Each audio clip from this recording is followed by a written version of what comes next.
Hey everybody, it's me, your boy RJ. Today we're going to change the serpentine belt like I did on the alternator a few weeks ago, but I got a new one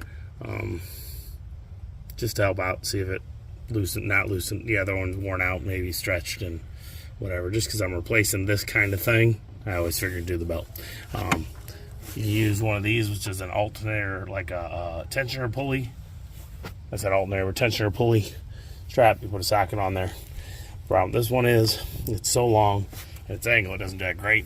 So I'm using this shorter, just my regular breaker bar. But on some vehicles, you're gonna need this. This is a 2007 Chevy Avalanche, Silverado, Suburban, Tahoe, about the same. Okay. So what you're gonna do is pop that. Belt comes right off. And then this is the problem. See, so when you have that thing, it's too big and it gets in the way. So we'll leave that on there, and we're gonna pop it and do the other belt.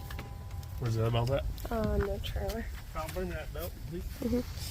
My belt doesn't have any like cracks, dry rot, or anything. It actually looks really good because I think I replaced it like 2 or 3 years ago when I did the other idler belt pulley. It's a smooth one right here. It was gone. So anyway, so you're gonna start here. You're gonna come down here, big pulley, come straight up off it, go around the back of this crankshaft fan pulley. There's no fan because we have E-fan, but it could have a fan if you want it. And then you come back down, you go around the big crankshaft pulley, and then you come up and you want to go like this and go over it. Yeah, you're supposed to be holding it. That's your job, dude. You're trying to video it, so I had to move. Shush your face. Okay, so you have that there. Still hold that there for me. Okay, then you're gonna go down here. This is why I say I don't like that Harbor Freight one. It's too long, so you can't go around it like I just did with this breaker bar. Okay, and then you let go, and as you can see, I got almost no coverage. So that one was stretched just a little because it didn't move at all. You see that? Look, watch this, guys. I don't know if you saw how much I had when I first did it the first time, but look, that's it. Yeah. See that?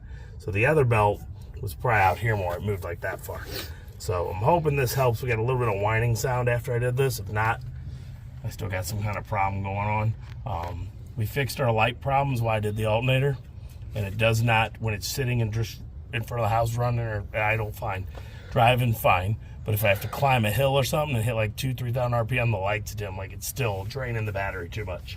And we just bought that crappy Never Start from Walmart that could also added to it, even though it was happening before with the other battery. Maybe the other battery was fine and it was just the alternator, and then we bought this battery and it just sucks.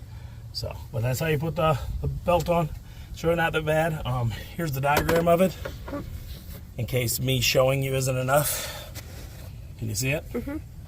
Okay, there's your diagram. Just try to keep track when you do it. You can do it wrong. You could end up going around from here to your crankshaft and around that, and then your belt will be too long. So that's it. We're gonna start up and see if it makes the whining noise that we still make it on the inside. I hope it doesn't, but we might have another issue that I gotta work with. But let's go check that out. All right, so that's it. Hope you like it. If so, please like and subscribe. As always, I'm RJ. Tuesday, each every day. Bye-bye. Bye-bye.